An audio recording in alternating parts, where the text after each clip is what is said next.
Welcome, everyone. Welcome back to the show. It's your host, Danny Hai Fong.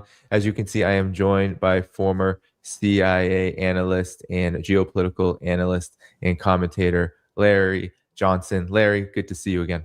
Hey, I'm back. Yeah, you're back and better than ever. Well, I don't know about that, but I'm still on the right side of the grass.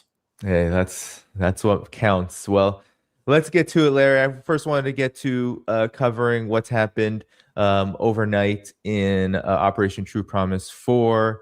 Iran has been absolutely pounding Israel in conjunction with Hezbollah and now Yemen, as Israel's interceptors are virtually either ineffective or not firing at all. I just want to pull this up because there have been some very notable strikes, especially in the Ramat Hovav chemical complex near Dimona. Here, a Turkish journalist was there, and he gave a report. I won't play it because it is entirely in that language, but here's a summary from DD Geopolitics.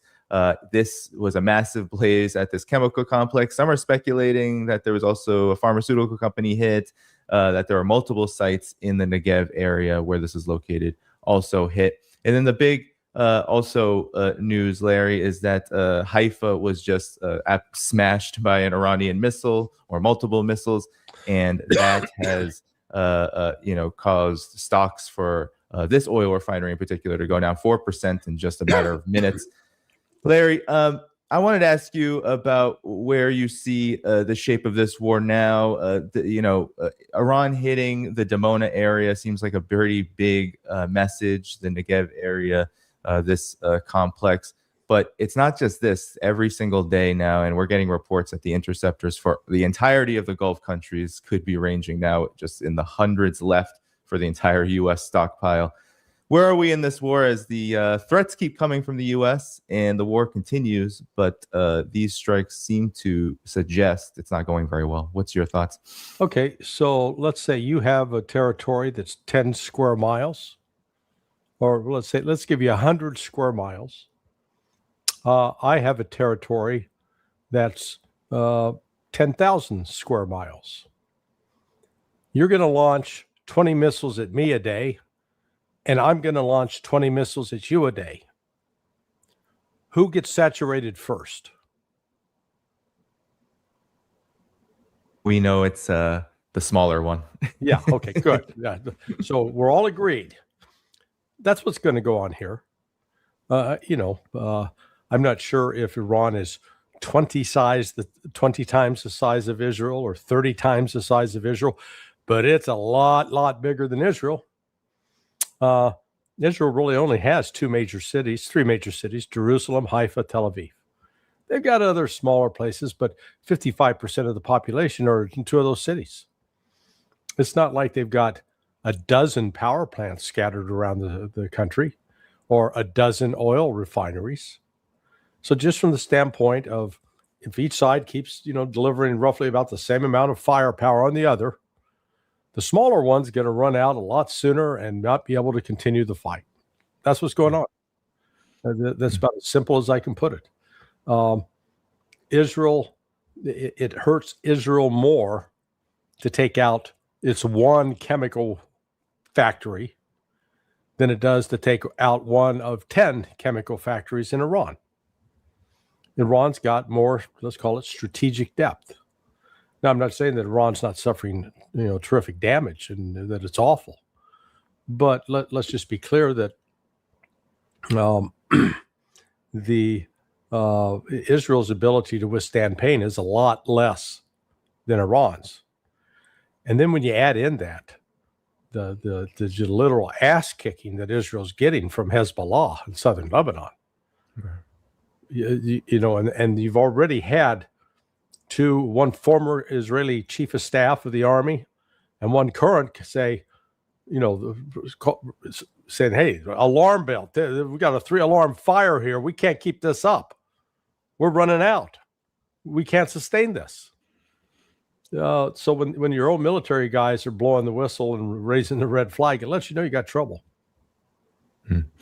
Yeah, the IDF chief of staff has recently sounded the alarm that it's on the verge of collapse in the coming weeks if all of this continues. Right. I mean, in this same salvo, in the same wave of strikes by Iran, there was also reports that both Hezbollah and Ansarallah were coordinating in various areas, the Tel Aviv area, northern Israel with Hezbollah, and then in the Dimona area and more south of Israel with Yemen. I mean, there was even reports that Yemen used the Palestine 2 hypersonic missile, which is an incredibly impressive weapon, which travels incredibly long distance in just about 15 minutes to hit Israel. Well, what's your thoughts? Yeah, the key is, a lot of stuff gets labeled hypersonic, and it's not. A true hypersonic missile is one that travels in excess of Mach 6, and this is the key part, can be maneuvered while in flight. In other words, can fire additional engines and such to change its direction. Let me just give a plug to Alistair Crook and his wife Aisling. Aisling's quite the linguist, and she goes in and reads the Hebrew language press in Israel, because they say a lot of different things in Hebrew, like they're talking amongst themselves, as opposed to the English side. And in her latest piece, she wrote, quoting from one of the articles, former Israeli Defense Force Ombudsman General Yitzhak Brick said, quote, "What awaits Israel in the next round of the war is frightening." Then the current chief of staff of the Israeli army stood up and said, "The IDF is collapsing." Now, those are not outside critics. Those are men who either headed up the army, they played a very senior role, or the current guy who's saying, "Look, this is dangerous. We can't keep this up." And the sign of that is coming out of Lebanon. In fact, here's what the chief of staff told the security cabinet. He says, "The Israeli Defense Force is going to implode. I'm raising 10 red flags to you. The IDF now needs a conscription law, a reserve law, a compulsory service extension law. In a short time, the IDF will not be ready for its routine missions, and the reserve system will not last." Now, just in the last week, I forget which day it was. It may have been last Friday or Saturday. Hezbollah hit a column of Merkava tanks. Those are the big bad boys for the Israeli army, and knocked out 21 of them in one day. Previously, they had knocked out 8 on another day. I've consistently heard from multiple sources that since Israel started this offensive into southern Lebanon, more than 100 tanks have been destroyed or rendered inert by Hezbollah. And if you're blowing up a tank, you got a crew inside that tank, and that crew, suffers wounds or even death. So Israel has got itself. They've been unable to defeat Hamas.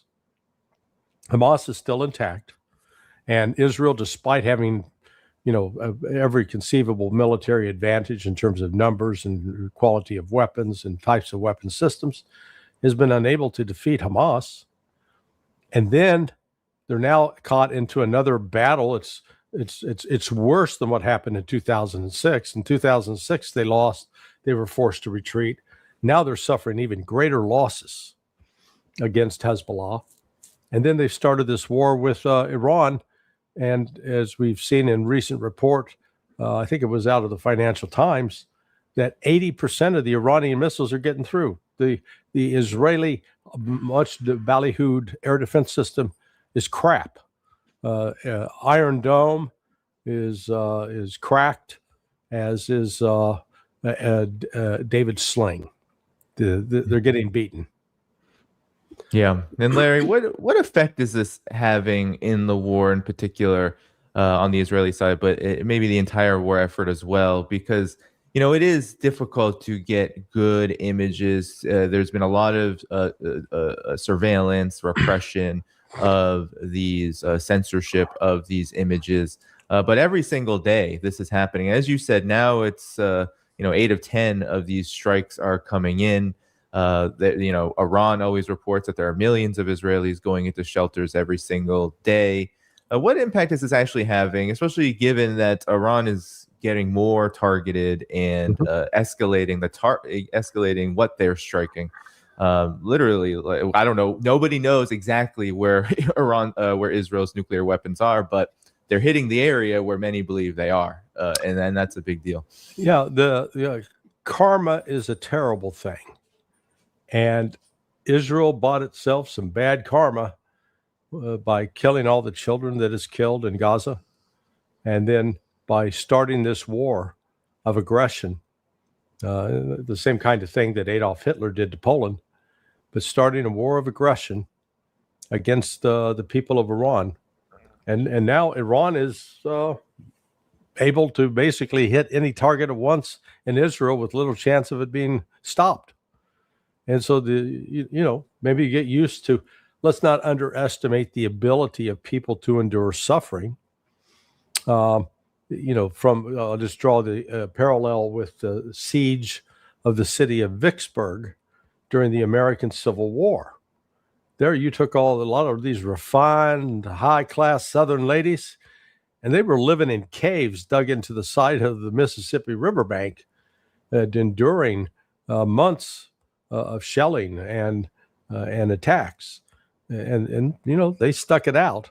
So you can't dismiss that the Israelis are going to try to tough it out. But Israel's economy crumbles in the process, and they're not going to attract more immigrants coming into the country because of the nature of the war. And then on top of it, just the government of Netanyahu is so clumsy, so stupid. When they shut down, it's one thing to anger the Muslims. We already know that they hate them. But then they did the same to the Christians, shutting access to the Church of the Holy Sepulchre during Holy Week, stretching from Palm Sunday, which was yesterday, forward to Easter Sunday upcoming. And so now they've got the Vatican mad at them, and Italy mad at them, Catholics mad at them. So Israel is writing the opposite book. The one that was it Dale Carnegie wrote, How to Win Friends and Influence People. Israel's doing how to lose friends and have no influence with anybody. Yeah, and Larry, I wanted to now ask you about the other side of the strikes that Iran is conducting in retaliation to the U.S. and Israeli war of aggression. Now, this is on the Gulf side. Donald Trump said that he wants Gulf countries to pay for the U.S. war effort. He just said this, but it seems like it's going to be the Gulf that's going to need help paying for the aftermath of what's been happening. According to Iranian sources, it says precision missiles just in the last, as we speak, have hit the UAE, a U.S. command and control site. The U.S. Fifth Fleet was struck by drones. And of course, Israel continues to get hit in various areas. An Israeli-owned container ship was just hit as well. But, the Gulf has been getting a beating. And, I can pull up the interceptor numbers now as you comment, Larry, but it's bad. 2,400 interceptors fired in just a month, supposedly in the Gulf. In the Gulf countries. Yeah, you got to and stop and ask the question: what are they firing? Yeah, because there were only at the start, at the end of 2025, the total number of PAC-3 missiles that had been produced for the Patriot 3 was 4,620 maximum. Well, they used up a good number of those. And at least 1,000 in Ukraine, and then another 1,000 at least 1,500 last June during the 12-day war. So right off the bat, the United States entered this war with only, let's say, 2,400 of PAC-3 missiles, and those are capable of shooting down 1,200 missiles. So what are they launching? What I'm suggesting to you is there's some lying going on here, and they are gaslighting. Yeah, and that's and gaslighting. This is from Bloomberg, shared by DD Geopolitics, talking about these numbers that are being just officially reported. 2,400 used, 2,800 total in the stockpile. I mean, that's bad in and of itself, Larry. I mean, that's bad in and of itself. And I'm curious, even at just those numbers, how long can this go on? Because Israel in the UAE, the Gulf countries, they seem to be, I see the videos, Larry, they seem to be using these in high numbers every single day. I mean, a dozen here, 20 there. You just see it in one video. There's 6 to 10 to 11. So how long can this actually go on? What happens then? It seems like the Trump administration, Israel, they're not too concerned about it, at least in the public facing PR image. Well, they won't have, I would argue right now, they've exhausted, they're out. There are no more Patriot PAC-3 missiles to shoot. So they're probably dipping into old stocks, the PAC-2. I think they may even had a PAC-1. But those, all those do is make a nice, pretty sight in the sky as they shoot forward, lighting up the sky. But they're not necessarily going to be effective at intercepting. And Ted Polster has maintained all along that the number of people, the number of interceptions that have been claimed in previous wars or previous attacks like this have been grossly exaggerated. So, the reality is none of the Gulf countries have an effective air defense anymore. And Iran can hit them at will with what it wants and is doing so. One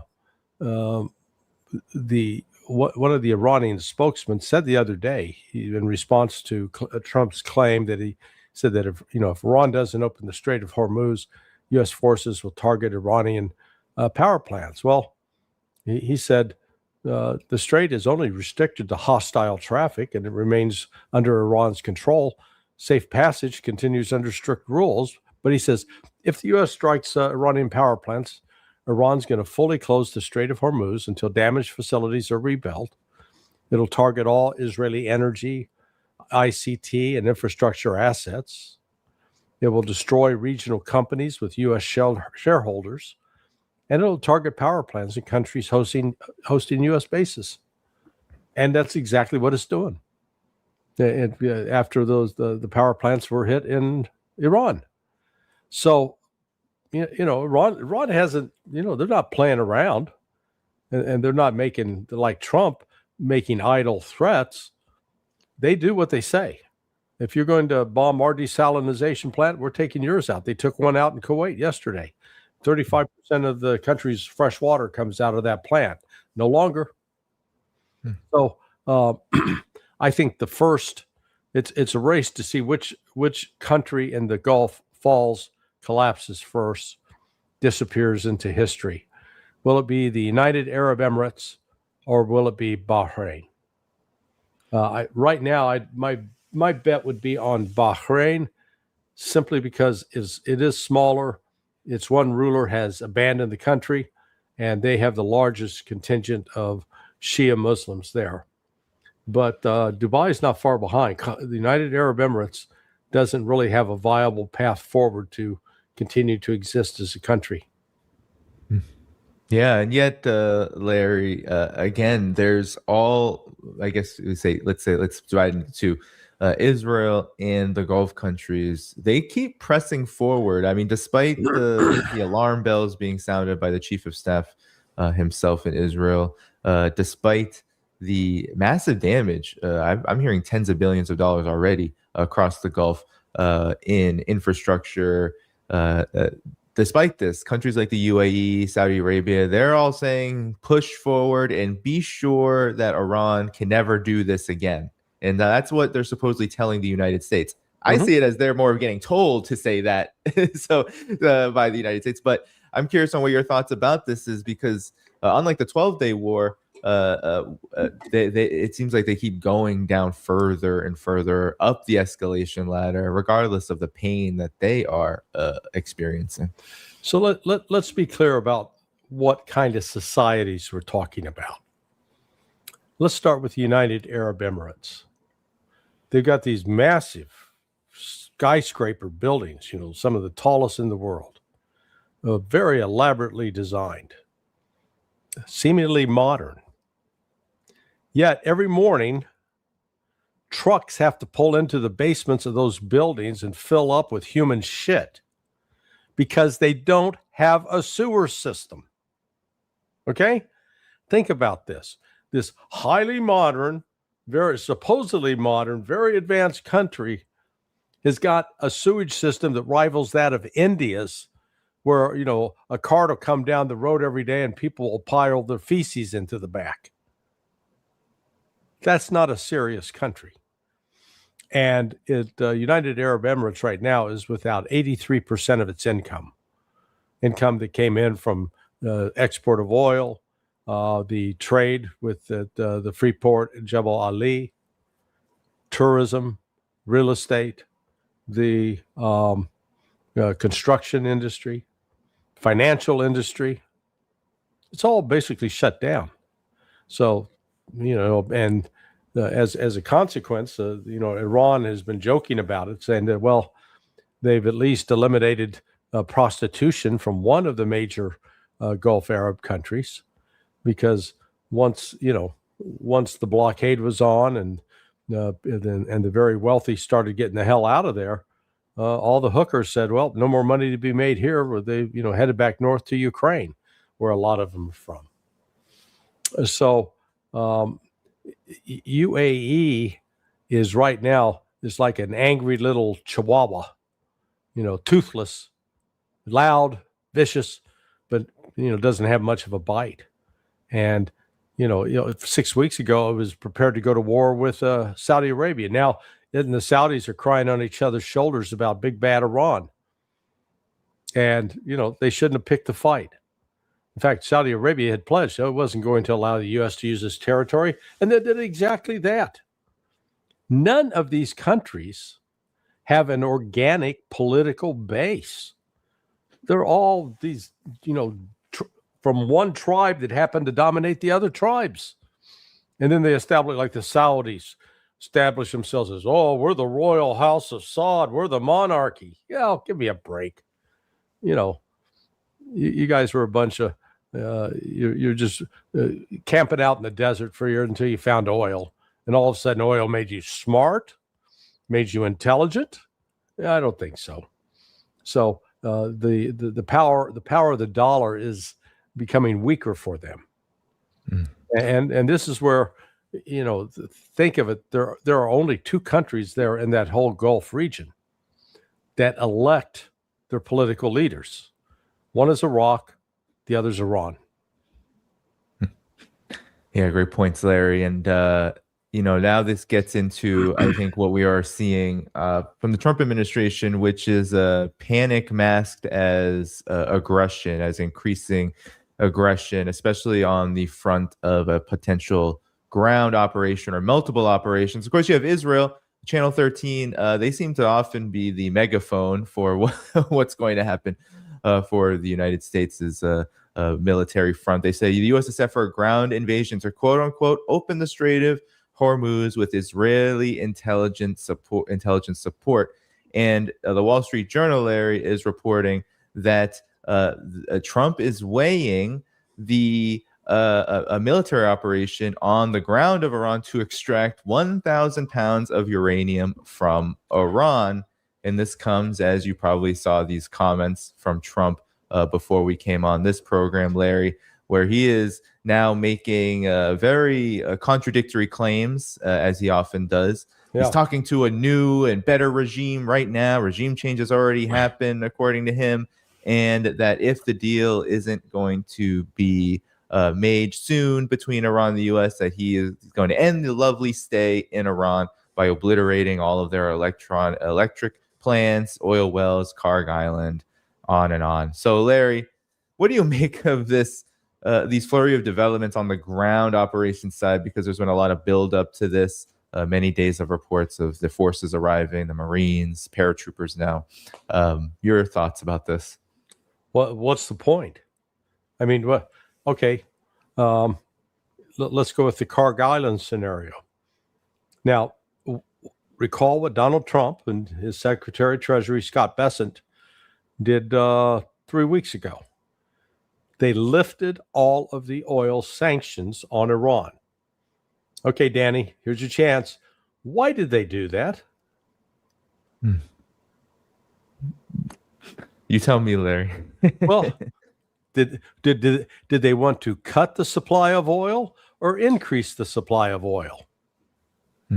They closed the Strait of Hormuz, you mean? No. So when they lifted the sanctions on Iran, yeah, they wanted to increase the supply of oil. Okay, I want you to follow through the logic here. So, and they wanted to increase the supply of oil because they wanted to try to keep the price of oil low, recognizing that if rising prices of oil are going to cost everybody more money. All right. So now what is he proposing to do with Carg Island? He's going to blow up their oil wells and basically reduce the supply of oil. Oh, okay. I get it, I think. That's completely contradictory. Larry, before you go on, I was just going to say, he's already said he was going to do that, and it already had a massively negative effect on oil prices in the sense that they went up, but continue. Yeah. So that's the objective, to inflict as much damage on Carg Island so it can't pump any more oil. Or he's also said, no, I want to get control. I want to control all the Iranian oil. Okay, great. You got all that control up there in Carg. How do you get it out of the Strait of Hormuz? How do you get it out of the Persian Gulf?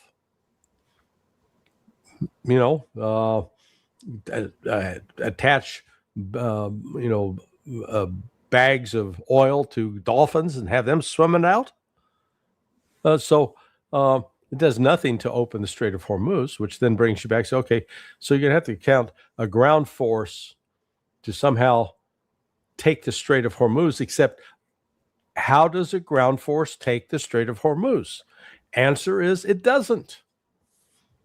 To open the Strait of Hormuz, basically, you're going to have to ensure that there are no mines. So you're going to sweep up all the mines, that there are no underwater mini submarines with torpedoes, that there are no underwater marine drones that can be maneuvered and crash into your ships and blow them out of the water, that there are no regular drones above ground that can be launched and reach the Strait of Hormuz, that there are no artillery pieces and shore guns that can reach out and hit ships in that region, and that there are no missiles that can hit. So explain to me how putting 5,000, 10,000, 20,000 guys into this Chemish island, how that stops any of that. It doesn't. That's the point. So you got to step back and say, okay, what is the mission? You don't have to be Clausewitz or Sun Tzu or some advanced military strategist to figure this stuff out. Just ask yourself the simple question, what is it we're trying to accomplish? Other than just look good and say, hey, we're, like Douglas MacArthur did in his landings at Leyte Gulf, where they filmed it, 17 takes. They wanted to get him coming off the shore, and he made sure they reshot it over and over and over until they had the right take. Well, this is not a PR stunt. What is the actual military consequence? And I draw the parallel with the U.S. war in the Pacific, where the very first battle we fought on land, where we used ground forces, was Guadalcanal. And the reason the mission was seize this island, prevent the Japanese from being able to use it to launch airstrikes on any ships in the region, because this is near New Zealand and Australia. And it was to get control, if you will, of the air by using that island as an aircraft carrier. So that was the military objective, and we achieved that. That was clear. That's what you're trying to do. But you step back here and say, okay, what the hell are we trying to do on the ground? What's the military objective? Piss off the Iranians? Because that's really what it's going to do. Oh, and put our soldiers in harm's way so they're more likely to be killed and wounded? Yeah, that's going to happen too.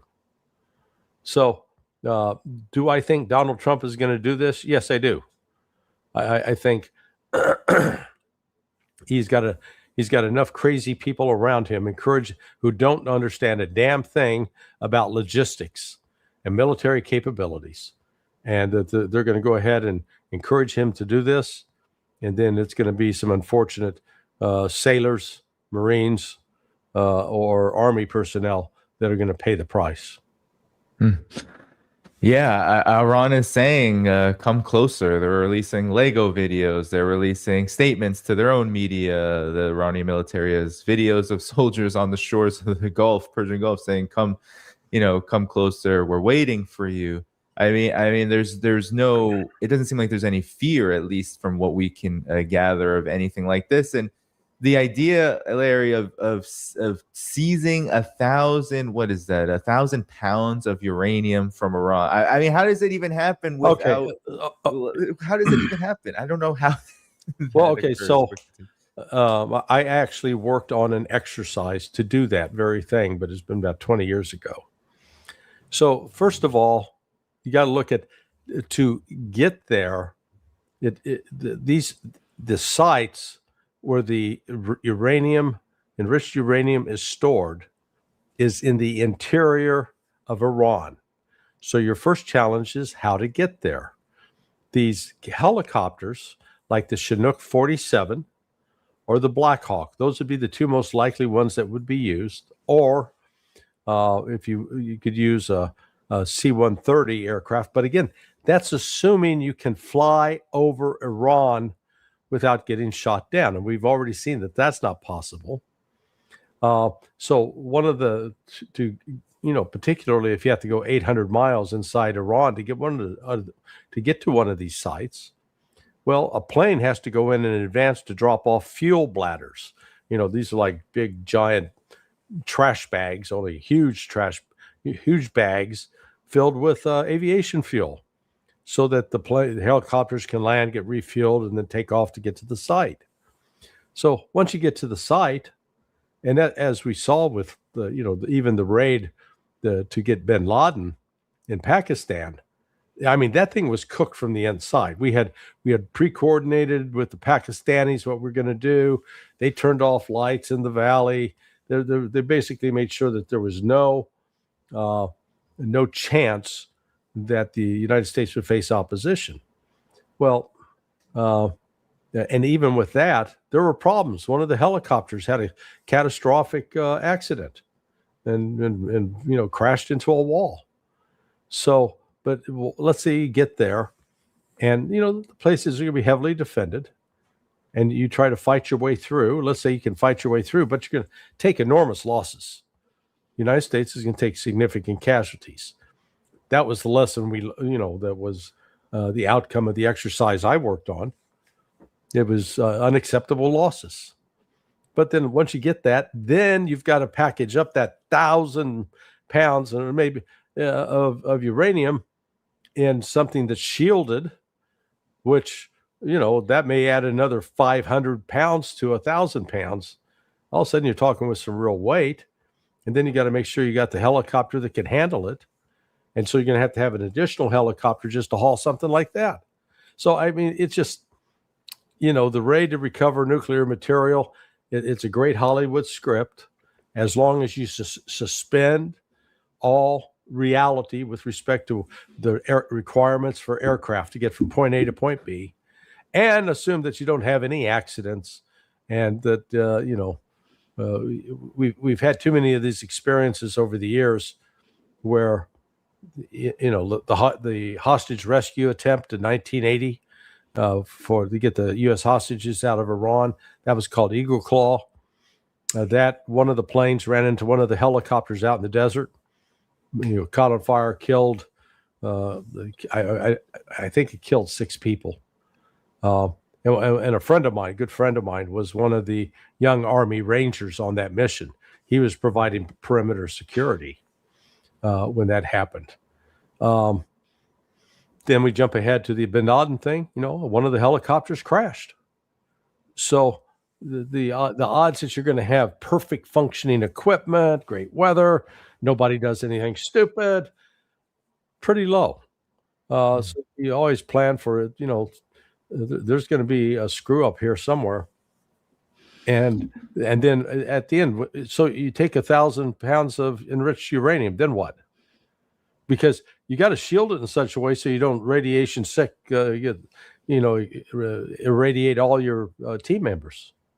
Right. Yeah, this just. Are they coming in with hazmat suits? I mean. Well, they'd have to. It's not just hazmat suit's not going to protect you against radiation. You got to have shielding that prevents that radiation from penetrating, and that's why you've got to get it into containers that are protected, but then you can move with 3 or 4 guys. 1,500 pounds, 4 guys ain't moving. That's over 300 pounds a piece, or 400 pounds a piece. Yeah, so it's just, that doesn't make sense. And then, Larry, is Iran waiting for this? I assume that there's been major preparations, given how Iran is talking, given how long. I mean, it takes a while for all these forces to have gotten to the Middle East, and now they have to prepare for an operation. So this has been many, many weeks in the making. Not to mention that I'm sure Iran has been, in their videos, in their statements, they constantly say that they've been preparing for this for years, for a U.S. ground attack. So what happens then when Iran responds? Because I assume that they will be very aware when U.S. paratroopers or Marines or whoever is making landing on their soil. Well, it depends on who's telling the story. If it's the American briefer saying, the Iranians are weak, they're a bunch of wimps, they're terrible at fighting, they'll run away, so we won't expect any opposition. Or the Iranians will say, yeah, well, we're waiting for them. They'll set up and ambush us. So that's the danger here, that we've talked so much about it, and it's been so much out in the open that you've eliminated the element of surprise whatsoever. Now, I can't, you should always keep in mind that perhaps the discussions about Karg Island and Kemesh Island or going after a nuclear site, maybe those are deliberately being put out there in order to disguise some other op. But I, for the life of me, can't imagine what that other op would be. In terms of, if you come back to say, what is it we're trying to accomplish? If we're trying to accomplish the decapitation of the Iranian regime, that still doesn't guarantee that there is a regime replacement. The depth of support for the Iranian Islamic Republic appears to be quite deep and quite broad. What are they going to do? Take an island, Bandar Abbas, or a port, Bandar Abbas? So it's just, these guys are so worried about the propaganda aspect of this for domestic political control that they toss operational security for potential people going on such missions out the window. Yeah, and I imagine that a lot of the push to speed up a ground attack, a ground assault on Iran has a lot to do, as we've been hearing day after day, Larry, on the energy markets and what's been going on there. Yeah. Bloomberg just reported and concluded that not only is Iran's grip on the Strait of Hormuz tighter even after a month of the war, but that this is marks the biggest strategic victory in the war thus far. And I wanted to show a graph that kind of gets to a major, I think, reality that's not being acknowledged, of course, by the mainstream media, by the West, by the Trump administration, of course, is that Iranian oil sales are not only up, but they are, if we look at this, this is China and where the oil is going to China. It's both Iranian oil, Russian oil, and Venezuelan oil that's being stored, in the South China, Eastern China Sea, going to China. I mean, in effect, Iran has been making more money, and they forced the United States to relieve sanctions. What has been the true impact of the closure of the Strait of Hormuz? Because every time Donald Trump talks about it, we don't have it. There's nothing. We don't trade that much through the Strait of Hormuz, so it doesn't really affect us. But it seems like it's having a major effect on the markets, and we haven't even gotten to Yemen yet, which has the ability at any point to close the Bab el-Mandeb Strait, which I imagine would make things even worse for the oil markets. But your assessment, Larry, of this? So you're an urban kid, right? You don't have a car, or do you have a car? No, my wife has a car. I don't have a car, but we're both city kids. But she does have a car. Yeah. Okay, and has she been having to pay more gas to fill that thing up? Yeah, well, we were just in California, and the gas was $6 a gallon. And like we didn't have to do it with our family, and they, we drove a little bit with them, but yeah, no, really bad. Bad. So did you drive cross country to California? No, we flew, but the ticket prices are really expensive. But when we were in California, we drove. Yeah, we rented a car. Okay, so that's the number one thing that's hitting Americans right now is that price of oil has gone up, and so the price of gas, as does the price of diesel. Diesel's up like, if gas has gone up $1, diesel's gone up twice that, $2. Well, then you look around you at everything that hauls food, hauls all the essentials of life. Those are trucks running on diesel right now. We haven't gotten to the age where Elon Musk's electric trucks are running ruling the roads. But with that kind of impact on the economy, it's only going to get worse. The inflation is going to go up, not down.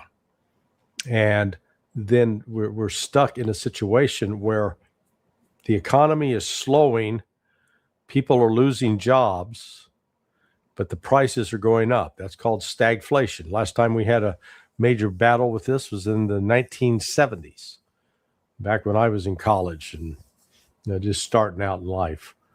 So it's something that we haven't seen for well over 50 years. Is going to be hitting us, and it's also it's hitting globally. So the price of fuel is going up, the price of transportation dramatically going up, fertilizer prices dramatically going up, and this is not cost free. It means the country is going to be doing without certain things. And then you've got shortages in the supply chain on top of it. So what Iran achieved in tightening, putting controls on the products that come out of the Persian Gulf, was it essentially set off a bomb. It's like setting off a bomb on board a plane. It's exploded it. The plane's going to crash because it's not just affecting the oil sector.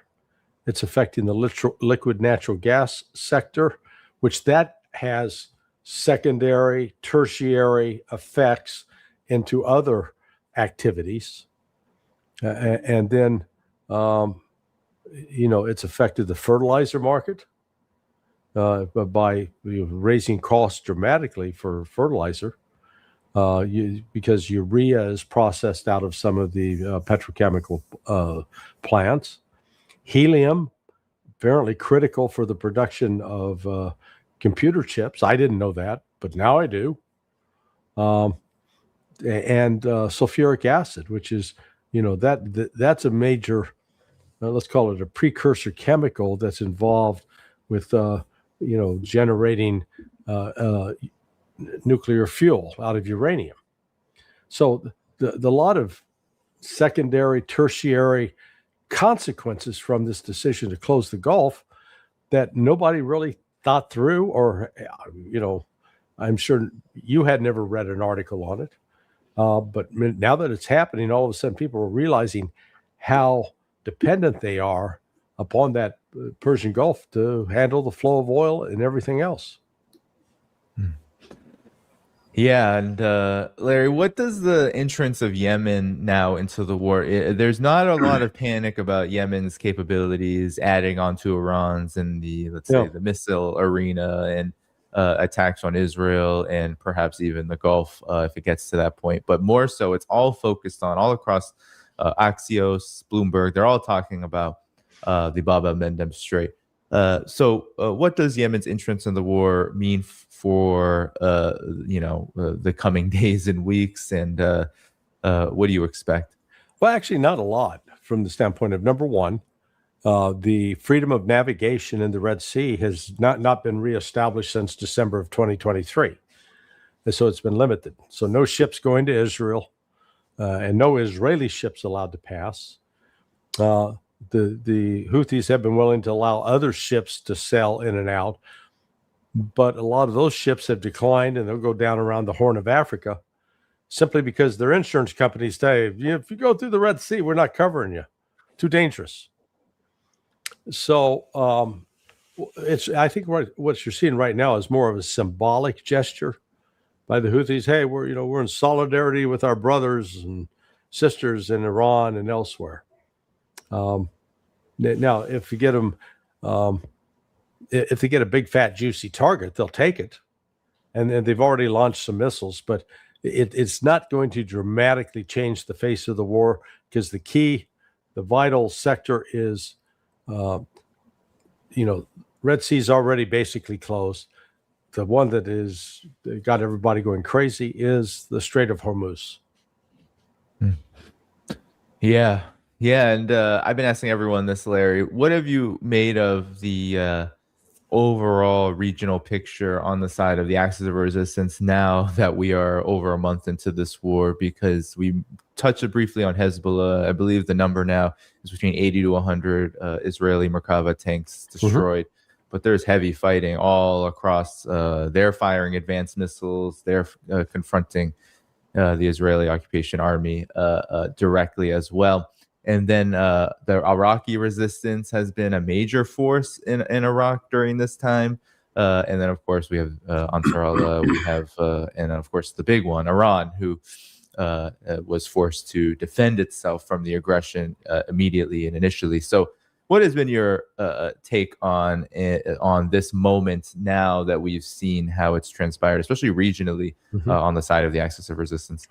Well, number one, the Gulf Arabs are dying. I think is a real question whether United Arab Emirates and the government in Bahrain will exist in a year. They may be gone in 6 months because there's no there. Populations like Qatar, Kuwait. I anticipate that Iraq will take control of Kuwait within the year as this war progresses, because I don't see this war slackening off. And I think the alliance between Iran and Iraq will continue to grow stronger, not weaker. So when you look at like Saudi Arabia, the kingdom of the Sauds, about 45% of the people that quote live there, they're indentured servants. They're not living there because they're going, damn, is this Saudi Arabia a cool place to live or what?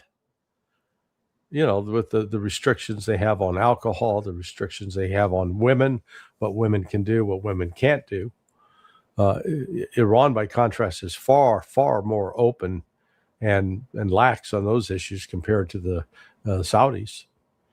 So the Saudis, because all of these countries lack a political constituency, they lack the concept of national identity. Because whether they bring in a soccer team or whatever, they're always hiring outsiders to come do their shit for them because they can't do anything on their own.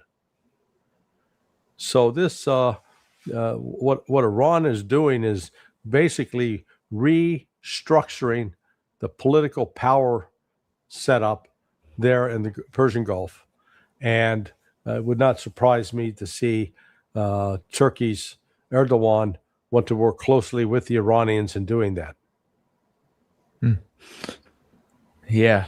Yeah. I mean, and then finally, Larry, we get into the bigger picture here. What have you made? You know, not only has China made out very well with regards to Iranian sources are showing that they're saying that they are letting ships through the Strait of Hormuz. It's just that they're Chinese tankers, affiliated tankers. Well, They're and they're paying. the toll, yes, yeah. Which Marco Rubio said never is going to happen, but Larry, I think it's already happening from what I've seen. So, how does this affect overall this push toward the multipolar world, the dollar? There was one graph I saw that showed that the percentage of reserves held in the dollar as of 2025 had already been plummeting, and it's getting worse. Does this make things worse? The energy crisis that we're seeing, and what does it mean for the changing world order? Well, let's say worse for who? Okay, it is going to create an inflationary spike across the board.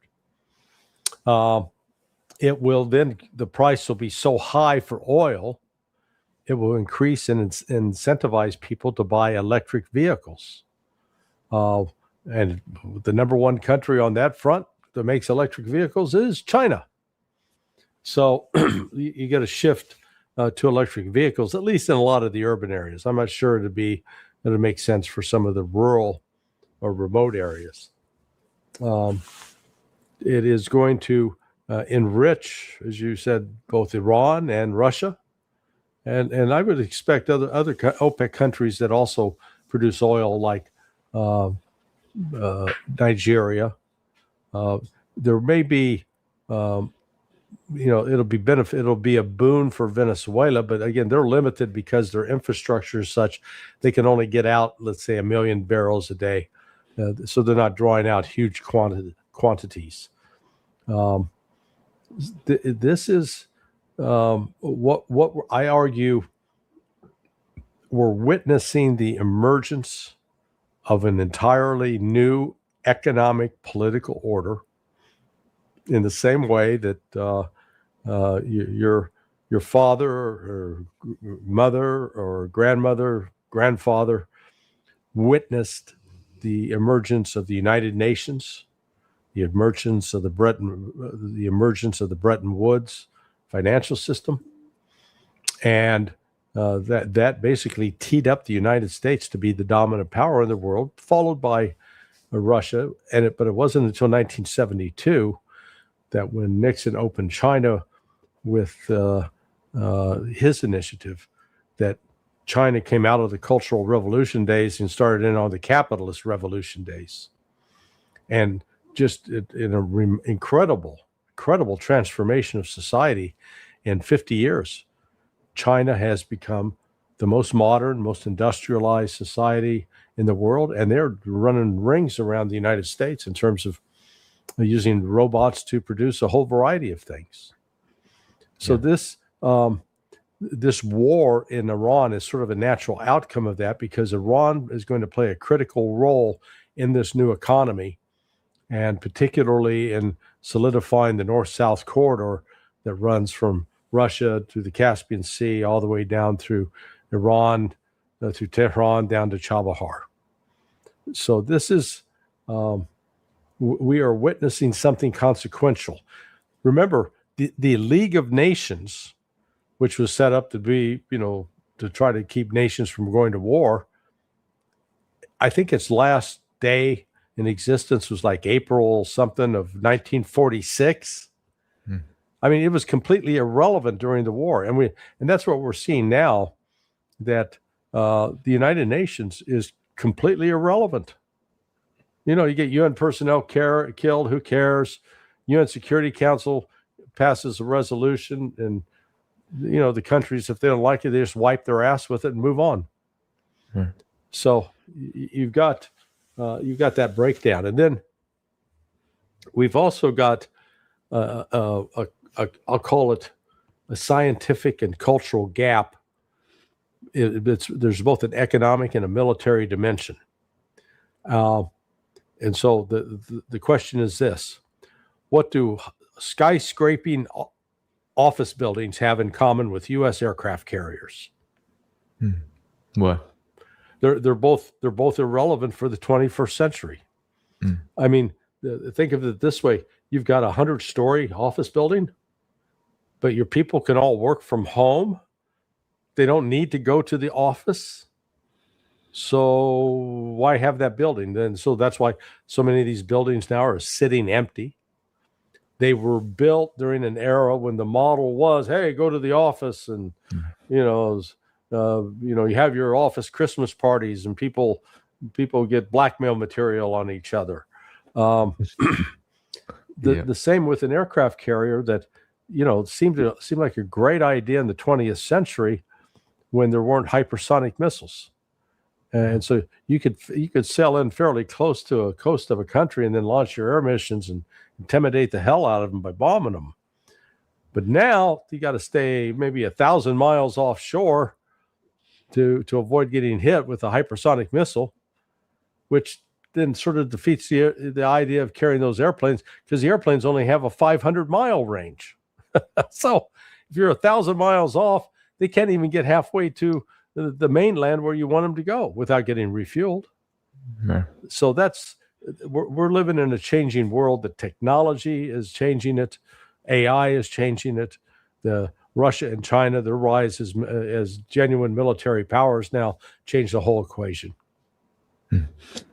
Yeah, definitely. And we didn't even get to the fact that these aircraft carriers, Larry, we have one of them that has been completely taken out of service in this war, the Gerald Ford, which you were on this show, I believe, with our friend Colonel Wilkerson, and we were talking about the plumbing problems that were happening there. And then suddenly there's a massive so-called laundry fire, which then Donald Trump said, this isn't a laundry fire. This is we were actually fired upon many times. He said this to his financier buddies. So this is, this is indeed a crisis, Larry. Anything you want to close with now as we end the program? Anything we didn't cover? I'll leave it to you. Well, we'll watching Donald Trump is like watching a Wimbledon tennis match where the same player plays himself. Back and forth, and it's on both sides of the net. And it's not going to get any better. I worry. I received signs out of Moscow. I was supposed to go there middle of April, and with Pepe Escobar, we were both told that this session we were going to have had been canceled because there's a expectation out of the Kremlin that there's going to be a dramatic escalation of this war with Iran. So we'll see. Yeah, we will see. Well, we'll head out of here together. I want to thank everybody who gave a super chat and became members. So many of you. I really appreciate it. Hit the like button before you go. Be sure to follow Larry at sonar21.com. I'll be back tomorrow, 12 noon Eastern time, with our friend Stas Kriprivnik. And until then.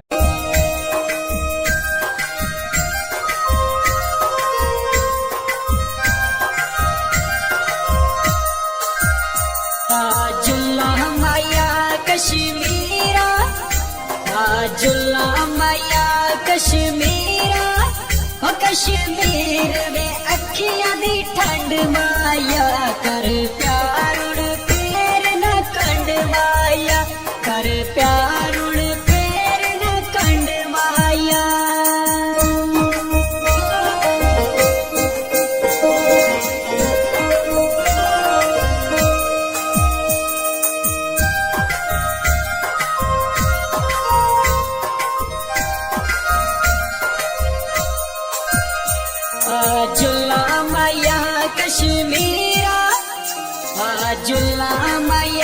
Kashmira ओ कश्मीर वे जन्नत नजारा है माया अखियां दा जन तारा है माया अखियां दा जन तारा है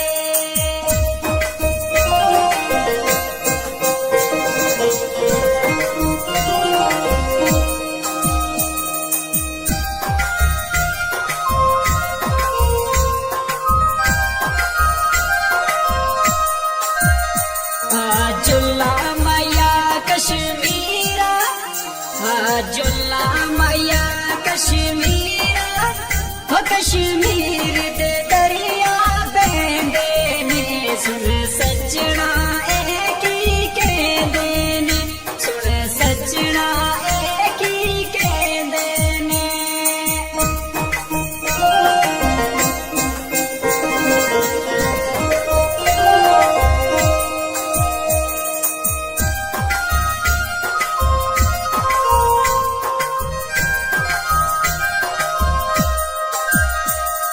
जुल्ला मैया कश्मीरा जुल्ला मैया कश्मीरा वो कश्मीर दी वे फुल खेलिए मेरा माया हुस्न दा दलेलिए मेरा माया हुस्न दा दलेलिए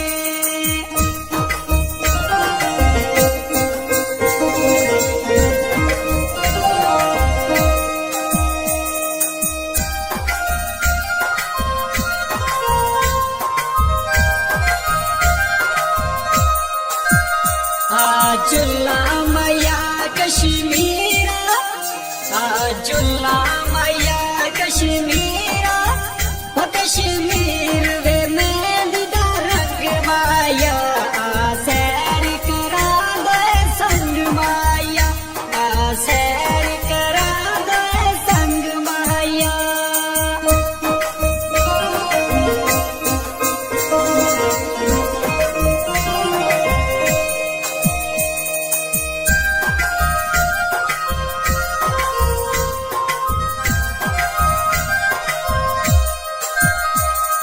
जुल्ला मैया कश्मीरा जुल्ला मैया कश्मीरा वो कश्मीर दे वे को नजारे नु कर याद वे रोवा प्यारे नु कर याद वे रोवा प्यारे नु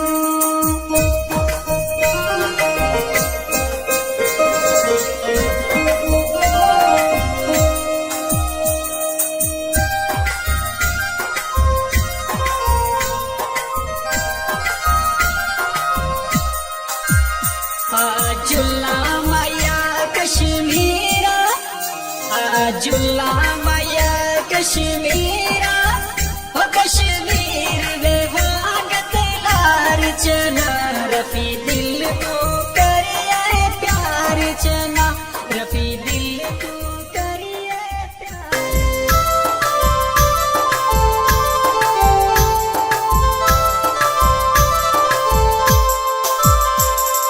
जुल्ला मैया कश्मीरा जुल्ला मैया कश्मीरा हो कश्मीर वे अखियां दी ठंड माया कर प्यार उड़ फेर ना कंड माया कर प्यार उड़ फेर ना कंड माया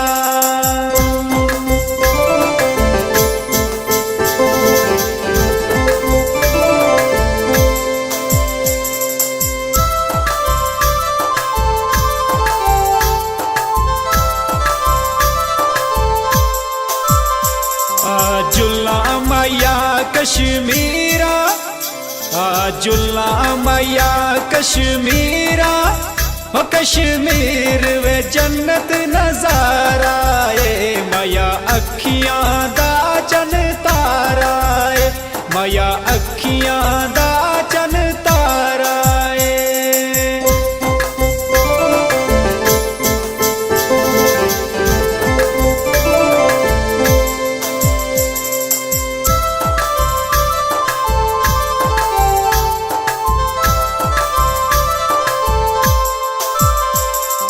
जुल्ला मैया कश्मीरा जुल्ला मैया कश्मीरा हो कश्मीर दे दरिया बहंदे ने सुन सजना की कहंदे ने सुन सजना की कहंदे ने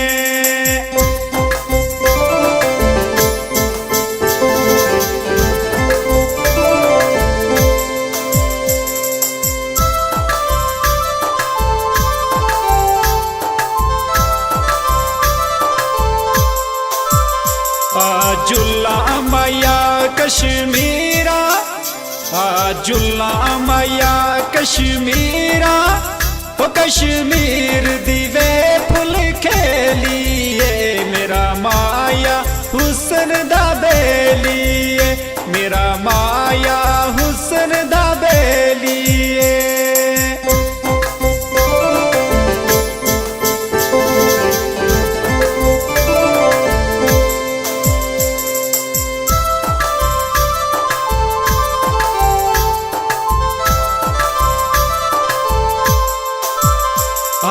जुल्ला मैया कश्मीरा, जुल्ला मैया कश्मीरा, ओ कश्मीर वे मेहंदी दा रंग माया, सैर करा दो संग माया, सैर करा दो संग माया।